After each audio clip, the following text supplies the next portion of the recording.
ስሜ ቶማስ አለባቸው ይባላል የተወለድኩት አስመራ ከተማ ኤርትራ ሲሆን ሽመይ ቶማስ አለባቸው ይባላል ስተወለድ ኩሉ አብ ኤርትራ ከተማ አስመራ እንትኾን ዝዓበየ ኩሉ ድማ ከተማ አዲስ አበባ ካሳንቺስ እዩ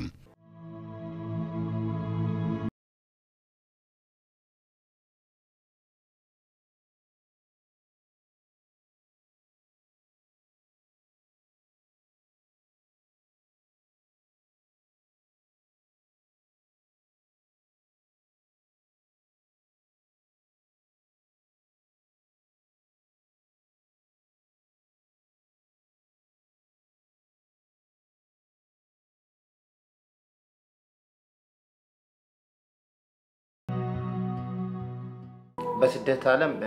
ብዙ አሳለፉት ከሚባሉት አንዱ ነኝ ማለት ይችላል ይህም በስደት ምኖርበት ቦታ አህይወት ስደት ብዙሕዋን እሕሊፉ ካብ ዝበሃሉ ሰብ ሓደ የማል ይኽእል ኣብ ስደት ዝነብሩሉ ሃገረ ነርወይ ከተማ በርገን እዩ ስደት ካብ ዝነብሩሉ ሃገር ብሞያ ክእለት ፎቶን ቪድዮን እየ ዝመሓደር ነይረ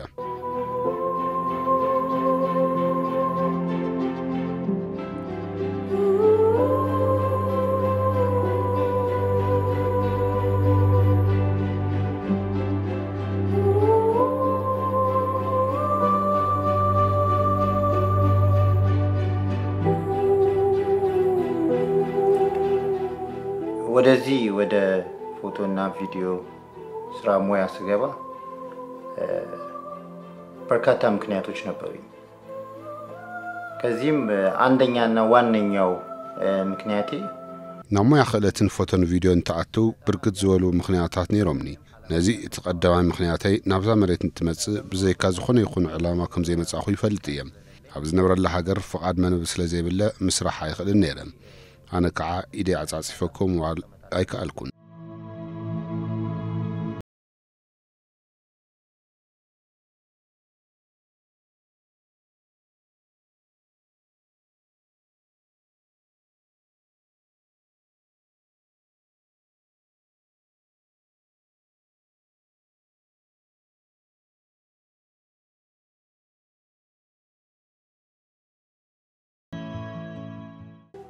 ቶማስን ሳቀው በአጋጣሚ በኢንተርኔት ነበር የተዋወቅነው እኔ ላለፉት በርካታ ዓመታት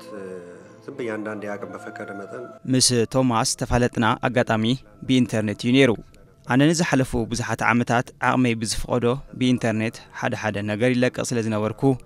በዚ ምክንያትና ተፋሊጥና እሱ ዝሰርሖ ሓደ ሓጺር ድራማ ነይሩ እዚ ጉዳይ ናብ ኖርዌይ ምስ መጻኹ ንድሓር በዚ ምክንያት ተራኺብና ካብኡ ተቀራረብና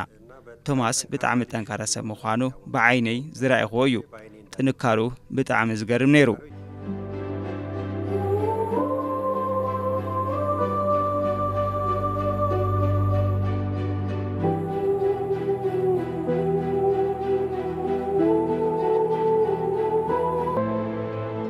በዚህ በስደት በጣም ፈታኝ የሆነው ያለ ወረቀት መኖር ነው እሱም አምሮና ሳምኖና ተረጋግቶ መኖር በጣም አስቸጋሪ ህይወት ነው ኣብ ስደት ብጣዕሚ ፈታኒ ዝኸውን ብዘይ ፍቃድ ወረቀት ምንባር እዩ ነዚ ድማ ርእስኻ ኣሚንኻ ንምንባር ብጣዕሚ ከቢድ ህይወት እዩ እግዚአብሔር ዝሃበና ዓቕሚ ኣሎ ንሱ ከዓ ቅድሚ ሕዚ ነበርክዎ ህይወት ነገራት ተቐቢልኻ ናይ ምሕላፍ ዓቕሚ ንክህልወኒ ገይሩኒ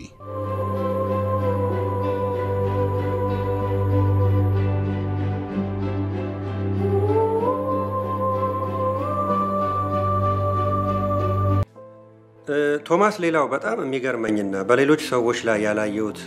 ጥንካሬ ያየሁበት ነገር ቢኖር ከወረቀት ጋር በተገናኘ ወይንም በተለምዶ ያ ወረቀት እንለዋለን መኖሪያ ፍቃድ ማለት ነው ብዙ ሰዎችን አይቻለው ታዝቤያለሁ አንዳንድ ሰዎች በሚኖሩበት ሀገር ወይ ዜግነት ሲሰጣቸው ወይ የሆነ ወረቀት ሲያገኙ በተለይ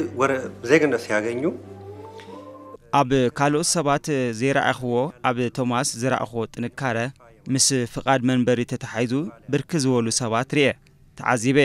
ሓደ ሰባት ዜግነት እንትወሃቦም استفلي عقمي كركبية إلكا مصباي ويكا تسفى مغوار زنبالة يرئية زي مالت زيغنت مستغيرة كل نجار زي السخ عجر كام مجمعات زي خعاك خونا يخلن جيجايو والقاوي لوطي زمص بعرسه طنكاريو بورقه هيكونن من البات ورقه كحجزي خيليو سلازي ازي خفتتيو اب توماس زرخبكو توماس اب زنقسقسلو هاجر نتي ورقه تاريخو زحسبلو ناي وعلو سبنا عقمي طنكارن مويانيو سلازي بمويو سغيره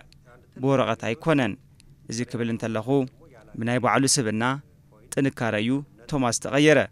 أنا خع أب توماس حدا زرخبكو عوي نتبي دما أبقى لسبا زير أخوه نتبي زيو إزو يخع عوي تنكار توماس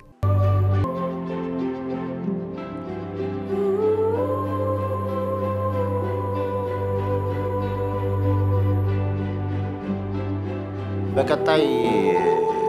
ትልቁ ህልሜ ያው መጀመሪያም ስደት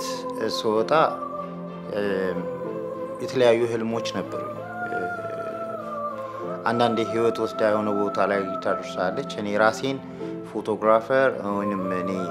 እንደዚህ ሙያ ላይ አላሰብኩትም ነበር አመጻኢት ዓቢ ህልመይ ንመፈለምታና ብስደት እንትወጽ استفرالي حلمታት ነይሮምኒ ሓደ ግዜ ህይወት ወሲዳ ኣብ ዝኾነ ቦታ ተብጽሕካ እያ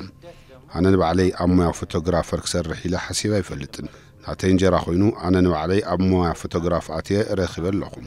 ስደት ማን ኣይ ባዕዱ ዝኾነ ዛዕባ ኣለዎ ካብ ስደት እንታይ ሒዝኻ ክምለስ ትብል ብሶፃና ቀልጢፍና ምምላስ ከቢድ እዩ ስለዚ ኣነ ንምምላስ እንትሓስብ ንሞያይ ዘድልየኒ ኣቑሑ ፎቶግራፈር ካብ መዓልትና መሓየሽኩም ብስቲ ግዜ ዝኸዱ ዝኽእሉ ኣድለይቲ ኣቑሑት ኣብዚ እዋን ኣማሊእ ኣለኹም ናብ ዓዲ ኣትየ ዝሓሸ ስራሕ ምስራሕ እዩ ትልምዘል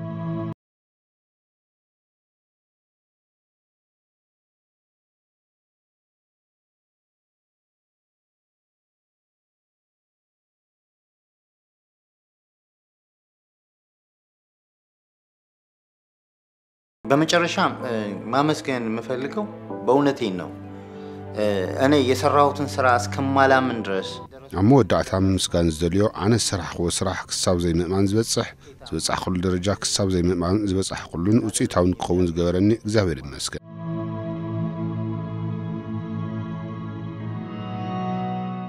ብሩክ ሙሴ ይባላልው በስደተኞችና ተመላሾች አገልግሎት የስደት ተመላሾች መልሶ ማቋቋም ፕሮጀክት ጽሕፈት ቤት የመልሶ ማቋቋም ባለሙያ ነኝ ቶማስ ኦልሞስት ወደ 2019 ጁን አካባቢ ነው ወደ ፕሮጀክታችን ጆይን ያደረገው ቶማስ ከኖርዌይ ነው የመጣው ኦልሞስት እዛ 12 አመት ኖሮ ነው ወደኛ ጆይን ያደረገው ኦልሞስት ብሩክ ሙሴ ይባላል አውሽቲ ቤት ጽሕፈት ፕሮጀክት ስደተኛታትን ካብ ስደት ተመለስቲ በዓል ሙያ መልስካ ምጥያሽየ ቶማስ ከም አቋጻጽራ አውሮፓውያን ሰነ 2019 ናብ ቤት ጽሕፈትና ዘኣተወ ቶማስ ካብ ኖርዌይ እዩ ዝመጸ ኣብ ኖርዌይ 12 ዓመታት ነቢሩ እዩ ናብዚ ዝመጸ ፈለማ ንሕና እንህቦ ግልጋሎት መመኻኻሪ እዩ ምስዚ ተኣሳሲሩ መብዛሕትኦም ካብ አውሮፓ ዝምለሱ ስደተኛታት ዓብይ ዝነበረ ጸገም ናይ ዘይምቕባል ጸገም ነይሩ ኣብ አውሮፓ ልዕሊ 12 ዓመት ጸንሑ ስለ ዝኾኑ ኣብ ውሽጢ ሃገርና ነዚኦም ናይ ምቕባል ጸገም ነይሩ በዚ አቡይል ደማ ፈላማ ይርክብና ብጣዕሚ ከቢድ ነይሩ ንዓና እውን ሕቶ ዘልዑልና ወገናት ነይሮም እዚ ኸዓ ንዓና ከቢድ ነይሩ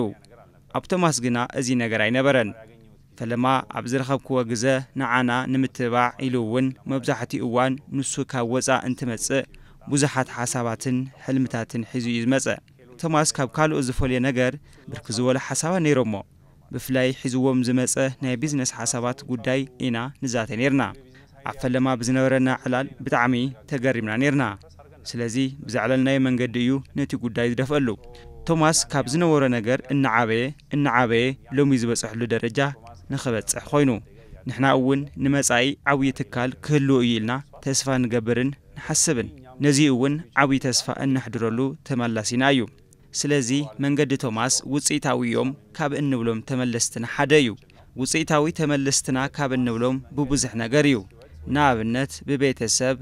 በዘለው ርክብ በቢዝነስን ካልኦትን ውጽኢታዊ ተመላሲና ኢልና ንሓስቦ እዩ ንኻልኦት እውን ዓብይ መርኣያ ኢልና ንሓስቦ ካብ ወፃእ እንትመጽእ እዞም ክእለታት እዚኦም ይሒዙ መጽኡ ኣብዚ ሕዚ ንሕና ንመኽሮ ኣብ ውሽጢ ሃገር ሰሪሕኻ ምቕያር ከም ዝከኣል ጽቡቕ ውጽኢት ምምጻእ ከም ዝከኣል ዝሓሸ ህይወት ኣብ ሃገርና ምንባር ከም ዝከኣል ዘርኤና እዩ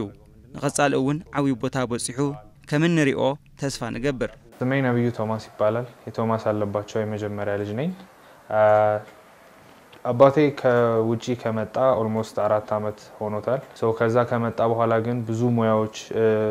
ይዞ ነበር የመጣው። ሲመጣ ይዞአቸው ያልሄዳቸውን ማለት ነው። ከመጣ በኋላ ብዙ አይነት እድሎች ለሰዎች እየሰጠ ይገኛል እኔንም ጨምሮ። ሽመይ ነብዩ ቶማስ ይባላል። ናይ ቶማስ አለባቸው በخر ወዱየ አቦይ ካወጻ ካብ ዝመጽእ ከባቢ 4 ኮይኑ ወሎ እንትመጽእ ብዙሓት ሙያታት ሒዙ ይመጽእ ስመጽእ ብርክት ዝበሉ ዕድላት ሙያ ንሰባትን ንዓይን ናሃበ ይርከብ። ኮሮና ኣብ ዝነበረሉ ስራሕ ዕጹው ዝኾነሉ እዋን ንሱ ንዓይ ብዛዕባ ፍልጡ ካሜራን እሽተይ ትምህርቲ ሂቡን ሕዚ ግና ምስኡ እናስራሕ ይርከብ። ካብይ ሓሊፉ ንብዙሓት ሰባት ሙያ እናካፍለን ሓቢሮም እናሰርሐ ይርከብ። ንዓይን ሰብ ዘይነበረሉን ሕዚ ኣብ ዘለውሉ እዋናት ዘሎ ፈላላይ ሕዚ ኣነ ብዙሓት ለውጥታት እናረኺ ይርከብ። ቶማስ ካባይ ብዝዘለለ ብዙሓት ሰባት እናተዛረቡ ካብ ዝሰምዖ ብጣዕሚ ጠንካራ ሰብ ከም ዝኾነ ካብኡ ቀስሞ ካብ ዘለውን ነገራት ሓደ ጥንካረ ምውሳድ ከም ዘለኒ እዩ ዝዝረበኒ። ናቱ ዓብይ ጥንካረ ኢለ ዝሓስቦ ብዙሕ ዕላማን ኣለዎ። ንዓይን ተልዕለኒ ብርክት ዝበሉ ዕላማ ከም ዘለውን እዚ ንእሽተይ ከም ዝኾነ ብዙሕ ነገር ከም ዝረኣዮም ኣብ ኢትዮጵያ ብዙሕ ኣስተዋጽኦ ንምግባር ከም ዝደሊ ይዛረበኒ እዩ። ኣነ ድማ ኩሉ ነገር ንኽሳኸዐሉ ይምነየሉ።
سنة سرعة لا يزشر كان ناي مرأة معلتي لازم مرأة معلتي دور في النخاء هذا الأريس الطريقة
دحين مساخم موز لما عنتي زجبر زلنا يزي بأوروبا حبرت تصرح نركو زلنا شد ناي مهتار كفتي بوانا نت ياو تزحلف كونتات الشيء اللي خسرح خلّه لمن تحسب غير تسرحه أو كبابنا مبزحته إناي سدة تتقعيو زي مسارة مقبار ياو مناسي كاب سدة صنيحهم كاب سدة مزملسو ياو نخبابي عسرت زخونو توديو من زسرحوا أكلات بحورة أوروبا ياو تسرح لنا له كسرح خلون نظام كاب سدة تملستي زخونو حواتنا وديو كان محورة تخات أنا غيرك حاورا منو كسرحوا ياو تعلموا استسرح بروجكتيو ياو بزلم عن تقلت ناي مرخا ويكع ناي منرقة سنسرعت يقبر له ياو زي ملكيتو وانا نايتي بروجكت متحاور زخونو ايت وندوسن عصير نوره خونا عمو ياو بخوري عدم نزم مصاحون كن بتعمي انا نمسكن انكو عاد حن مصاحون ي بروجكت ቀደም ሲል ከጦርነቱ በፊት የተጀመረ ፕሮጀክት ነው ዋናው ዓላማው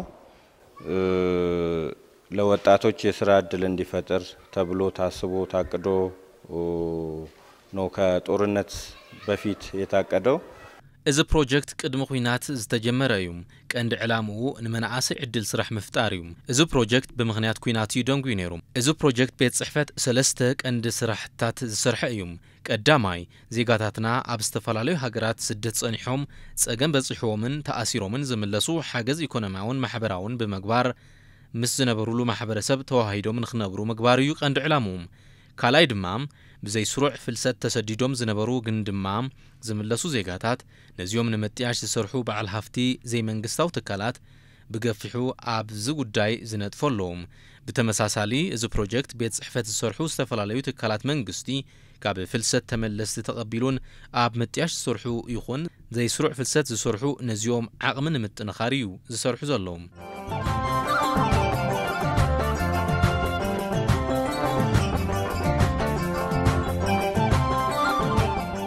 ባለፈው በትግራይ ክልል ደረጃ 3 የቴክኒክና ሙያ ኮሌጆችን የአቅም ግንባታ ድጋፍ የተራዩ ቁሳቁሶችን በመደገፍ እነሱ ደግሞ ለወጣቶቹ አጫጭር ስልጠና እንዲሰጡ ለማስቻል በክልል ደረጃ 3 የኮሌጆችን የስልጠናና ሙያ ኮሌጆችን ቲቪቲ ኮሌጆችን አቅም ለማጠናከር ድጋፍ ያረግንበት በብርክ ክልል ትግራይ ህንጸት ሓገዝ ሰለስተ ኮሌጃት ቴክኒክን ሙያን ዝተፈላለዩ ናውትታት በመሕጋዝን ንመናእሰይ ሓጸርቲ ስልጠናታት ንኽህቡን ሰለስተ ዝኾና ኮሌጃት ዓቕምን ንምጥንኻር ሓገዝ ዝገበርናሉ እዩ ኣብ ከባብታት ዓዲግራት ማይጨውን ዓዲ ጉዶሙን ኢና ሓገዝ ጌርና መበል ሳልሳይ ድማ ሰብ ዝስደደሉ ቀንዲ ነገር ስእነት ስራሕ እዩ ቀጺሉ ድኽነት እዩ ነዚ ድማ በብኸባቢኡ ዕድል ስራሕ እንድሕር ዘይተፈጠረሉ ብዘይሕጋዊ መንገዲ ምስዳዱ ኣይቀርን ነዚ መሰረት ብምግባርዩ ከምዚ ዝበለ ፕሮጀክት ዝተሰርሐም እዚ ፕሮጀክት ምስራሕ ጥራሕ እኹል ዝኸውን ኣይኮነን ዝተወደቡ መናእሰይ ኣብዚ ስራሕቲ እዚ ተዋፊሮም ተረባሕቲ ንኽኾኑ እዩ ቀንዲ ዕላማ እዚ ፕሮጀክት ኣብ ፍሮይኒ ብቐጻልነት መናእሰይ ቀልጢፎም ብምውዳብ ኣብዚ ስራሕ እዚ ብምውፋር ንባዕሎም ገንዘብ ንኽረኽቡ እዩ ካብዚ ሓሊፉ እዚ ፕሮጀክት ቤት ጽሕፈት ኣብ መናእሰይ ግንዛበ ናይ ምዕባይ ስራሕ ይሰርሕ እዩ بقصالنت كمزي شدشت عين السرح كنسرح تلمنا لنا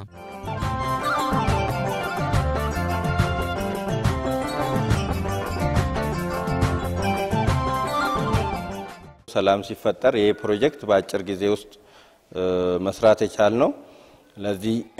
ይሄ በዚህ ሁኔታ ፕሮጀክትም ወይ የስደተኞችና ተመላሾች አገልግሎት አመኔታውን እምነቱን ጠብቆ አቆይቶ የነም ፕሮጀክት በመስራቱ እጅግ እንኮራለን ሰላም መስተረኸበ እዚ ፕሮጀክት መስራሕ ዝኸአልናም ፕሮጀክት ቤት ጽሕፈት ግልጋሎት ምጥያሽ ስደተኛታትን ካብ ስደት ተመለስትን ቅድሚ ሕዚ ኣብ ትኽልል ንኽስራሕ ተሓሲቡ ዝነበረ ፕሮጀክት በእምነት ክሳብ ሕዚ አጽኒሑ ሕዚ ብምስርሑ ብጣዕሚ ንኹርዕ ኣብ መወዳእታ ክሕልፎ ዝደሊ መልእኽቲ ኣብ መላእ ኢትዮጵያ ቅድሚ ሕዚ ኣስታት 21 ፕሮጀክታት ሰሪሕና ኢና እዚ ፍሉይ ዘብሎም ኣብ ሓጺር እዋንን ጽሬት ብዘለዎ ደረጃን ተሰሪሑ ዝተዛዘመ እዩ ነዚ ፕሮጀክት እዚ ብእዋኑ ተሰሪሑ ንኽዛዘም ዓብዪ ኣስተዋጽኦ ዝገበርኩም ሓለፍቲ ክልልን ወረዳን ብጣዕሚ ከመስግን ይደሊ ካብዚ ብምቕጻል ኣብ አዲስ አበባ ዘለዉ ናትና መሳርሕትና ነዚ ፕሮጀክት ብእዋኑ ንኽዛዘም ዝሰርሑ ብተመሳሳሊ ከመስግን ይፈቱ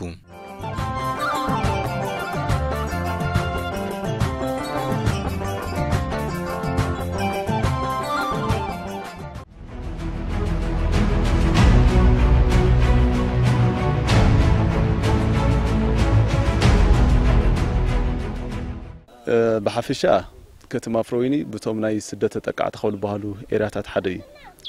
سلازي زي تكال زي خا نزوم خاف سدة تملستي ما أخل زجبرة مخا لعل عسرت إذا أخلو صراحة عدل كفتر دخل شيدي تصرح له ياو بتي جار سنايل تجارنا نايشيد مسرح أو زدر جازي وصيحو أو لما عنتون نام مرة وصيح له نا تعمينا أنينا نبل مالتي نا أسألنا كله بزح أقام دلو خاوي بكيناتون تتأخذ خاوي بمهانو ያው ትድጋፍ አጻልነት ኩሉ ያው መስዋዕቶም ደገፍቱ ድኾኑ ገርት ሰናይውን ያው ናሓባር መዳርክቱ ድኾኑ አካላት ሃልየሙን በሓባር ኮይኖም ካሊኡን ተወሳኺ ስራ ዕድል ፍጠረሉ ፍት መንእሰይ ያው ክድግፊና ተስፋ ንገብር ብኡልክዕውን ጽውዕድና ነቕርማ እዚ ሸድ ዝሰርሐልና ዘሎ አርአርኤስ በሃል ፕሮግራም እዩ ዝብለልና ዘሎ ምስ ቢሮና ብምትሕባር ምስ ከተማ ኣብ ከተማ ፍሮወይን ዝምረቕ ዘሎ ናይሎም ማዓንቲ ዕለት 6 نتوم كاب سدة تملست زخون مناسي تمليسهم نفتنا يسدة نخيكودو مليسكان سرح عدل فتيرهم زقمطلو نبالي زي ادمان شدشته نعسرت ذا اخلو مناسي يا ختبل بخفت مهت ارياتا شي تسريح زلا حساب كل مليون زاكل قرش خا تودي الله بجتا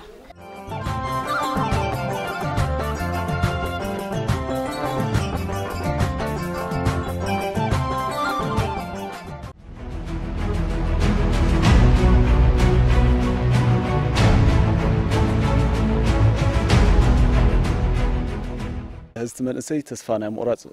نجارات له صراحة أنت له ياو تسفا مسأن نجار نيو هذا عسرت تجدا عسرت بزي عسر عدنهم بد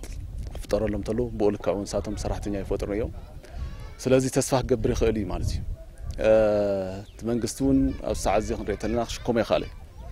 ياو 50 دولار قرت سنة يخم تسلوجين عدنا تفطر لخد لو تمن أسي ياو نفس الدت المرض أو المخنات كله يخلي سدت مرت على مخنياتون تناي سرح مسأن دل على مخاني أنا درا سلازي كم زيرو عدلات كفترت اللوجين عاوز أجايو يلقي وصل مالتي تفلسات كبيدي زلوا على تقدم أرنتون زخباب زخن تقع على تباهي توصيد نيرو قدمته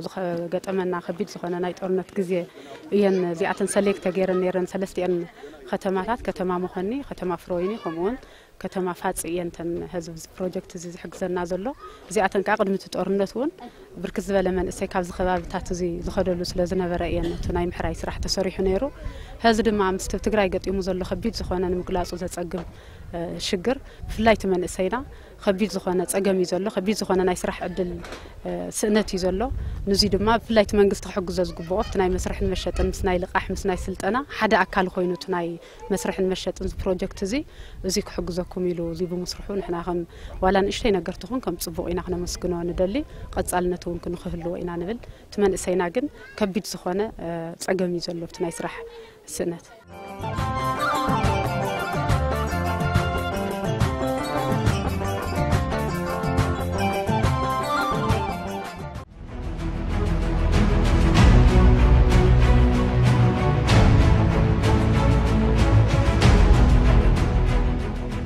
صراحة وزي عدل بمفتار بتعمي دس لنا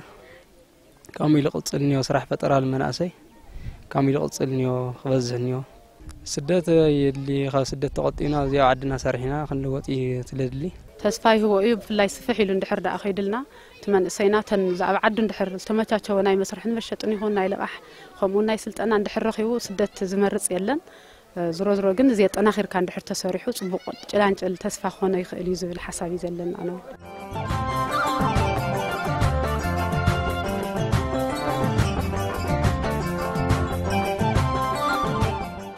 صراحة زي مفتار خاف سدت فقاد سدت سلل خلو زي صراحة مناسي صريحو خلوتي كامل سقط لي للو إيل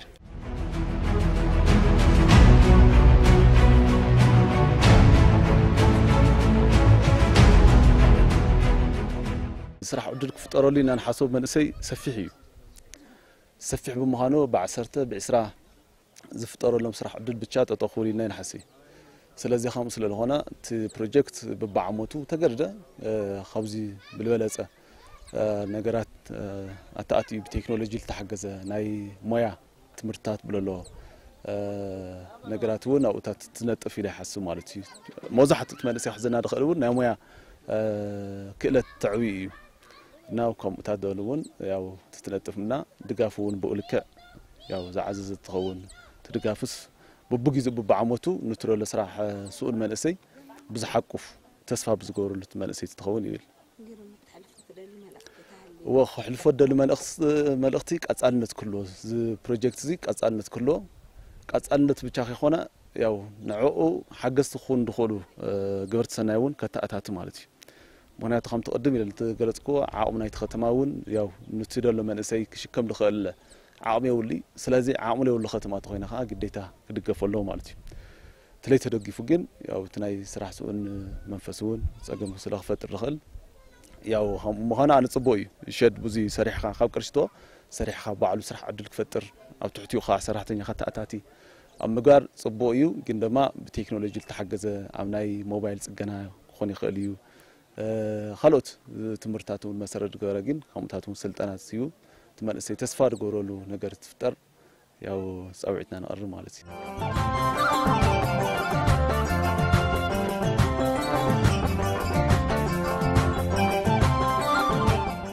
صبغ يعبي نجاري تزعبي تأجميت ناي مسرح المشهد في يوم ناي هفت إنسان دحر خيرخا جزات خارخا ونمركب كفيديو تو خرايون بتاع خباري مستسلنا يوجزي زين نتمنى سيد صبغ يندحر رخيبه دحر سفيحه بتاع صبغ تسفع زهبي زي الحساب أمر راح وزي وحدي يجين قصني خوزحني زي السرحس خوزحني من أسيو صاري هم كتقومني بتاع حقوسية دستنيا خميلي قصير يخيل له بقصالنا تونت بروجكت خم إن نزرع رفزلنا خمون عقمي دات أنكر خيدو تناي بجت يكون تناي كال تنس منقص زلنا نجارات ندحرنا بتستخاخ لدرجة بيصيحوا بزحش أنت من سينا كاب سدتن كاب سرح الناس نزغرف له سرح نخنسرحنا كم بير الأخوة سيدنا نسرح زلنا